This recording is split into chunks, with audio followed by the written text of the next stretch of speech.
Largest tax increase we've seen in over 50 years. And you know who's going to pay the price? Americans shopping at Walmart, Americans shopping at Costco. We don't know the purpose of these tariffs. The only thing we do know is he's planning on taking tax revenue from Americans paying more at Walmart and Costco and putting that into tax cuts for the wealthiest Americans. It's totally gross, and it's putting us on the brink of a recession. Whoa. Putting it in what the hell does that even mean? What does that even mean? Us tons of manufacturing jobs as we get into this trade war. It's a really disturbing policy. I hope he backs off. But Kevin, he said there's a lot of deals that they're literally kissing his ass was the phrase he used, very eloquently. Where are the deals? 104% tariffs in China are not enough. I'm advocating 400%. Me too. I do business in China. They don't play by the rules. They've been in the WTO for decades. They have never abided by any of the rules they agreed to when they came in for decades. They cheat, they steal IP. I can't litigate in their courts. They take product, technology, they steal it, they manufacture it, and sell it back here. Never has an administration. 400%. My God, listen to all that. Who would want to do business with these people? Come on. And this has been years. We've been talking about this shit since 2012, man. It's just been getting worse and worse and worse. So what would that I look want like? Xi on an airplane to Washington to level the playing field. It's just not about tariffs anymore. Nobody has taken on China yet, not the Europeans, no administration for decades. As someone who actually does business there, I've had enough. I speak for millions of Americans who have IP that have been stolen by the Chinese. I have nothing against the Chinese people. They brought great literacy, art, and tech to the world. Yes. The government cheats and steals, and finally, an administration, you may not like Trump, you may not like his style or his rhetoric, finally, an administration that puts up and says enough. I know. 400% tariffs tomorrow morning. He'll tell you why. Xi can only stay the supreme leader if people are employed.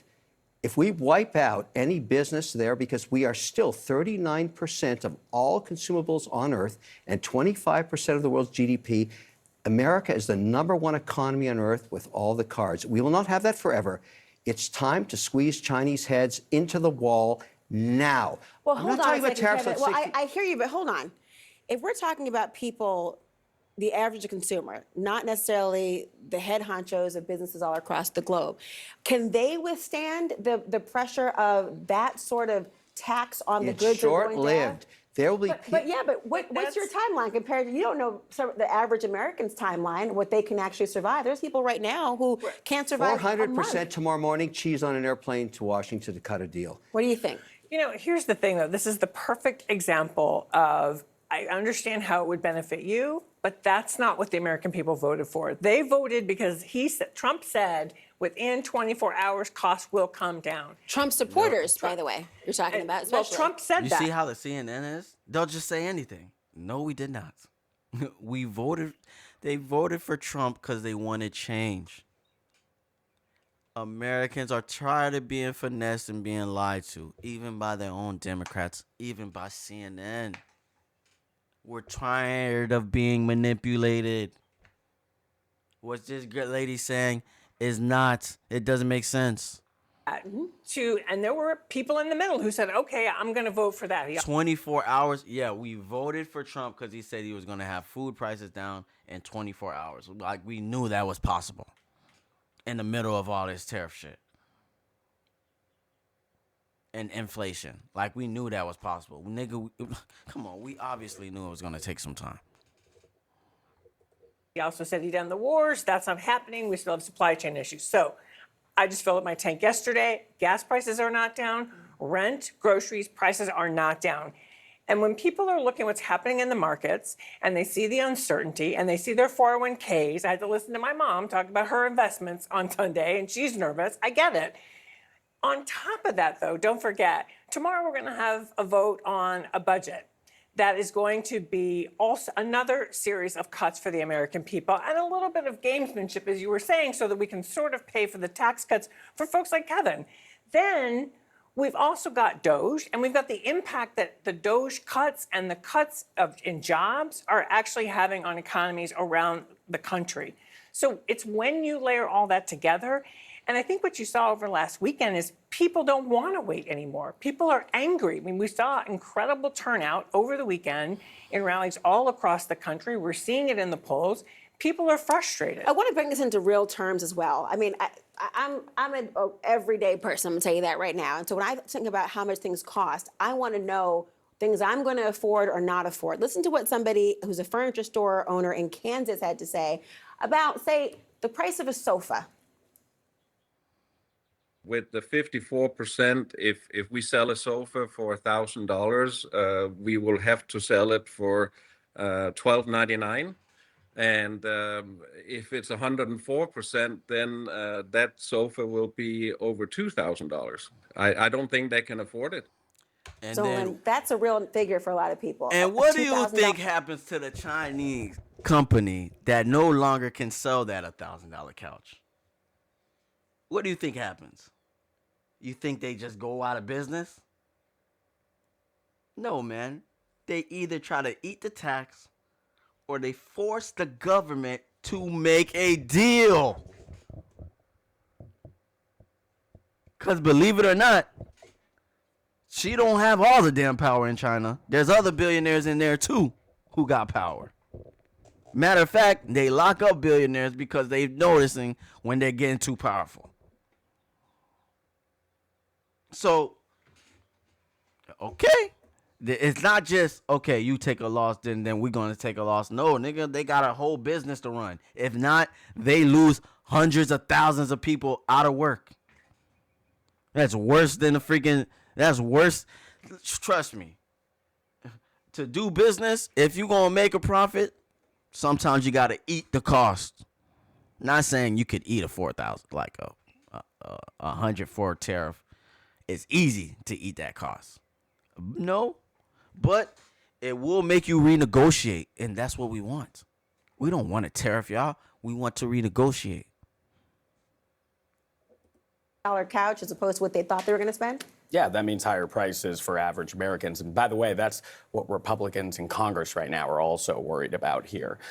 Hearing from their constituents at town halls and as the weeks go by, if consumer prices go up, that economic frustration then turning into political backlash against them and the administration. But Kevin's point is that it's short-lived. What's your reaction? Well, I mean, it's up to debate whether it's actually going to be short-lived at this point. Consumer prices going up.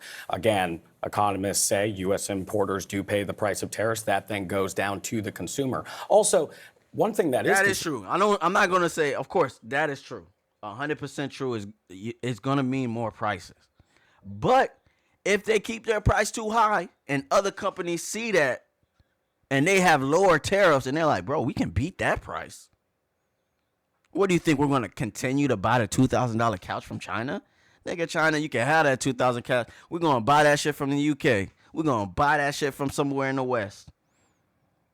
They're going to get their fucked up. They're going to lose that money source. You have the money, that means you got the power. The customer is right. That means we can say, you know what? We don't want y'all cheap shit no more. Canada just did that. They said, man, the tariffs are so high, we're boycotting liquor, American liquor. Well, China's been finessing us and playing games so much, we're boycotting their products. Nigga, either come and play by the rules or keep it moving. System right now is uncertainty. There's uncertainty right now, and this gamble that the administration is doing that the average American will be able to weather through any type of economic frustration is bet on the idea that you'll then have investment in American manufacturing. Tough to pair investment with uncertainty. So where does consumer confidence factor into all this? If people are nervous about what they can or cannot afford, how about that short-lived proposition? I mean, it's plummeting. And I think the only way we're going to restore it is if Congress takes back the car keys from the president and takes away his power to impose the largest tax cut in 50 years with the stroke of a pen. That's the only way that people are going to have confidence. If he announces a series of deals tomorrow, What's going to happen? In a month from now, nobody's going to have any confidence that this is going to go away as long as he has, basically the gun on the Resolute desk. American consumers, businesses are all at risk as long as it's there. Oh, we're talking about obviously sofas, but how about iPhones, which many people have? There's this notion of making it in the United States. Talk to me about that, Kevin. What is the likelihood that that could actually happen? There are people who are saying, fat chance. Moving manufacturing back to the U.S. takes a long time, but I'm still focused on two aspects. I mean, you have to differentiate the tariffs negotiated between countries, because the Eurozone just 48 hours ago said something remarkable. For the first time in decades, we're willing to go to 0 on 0. That means they open up all markets to all products, all services. That's a huge win.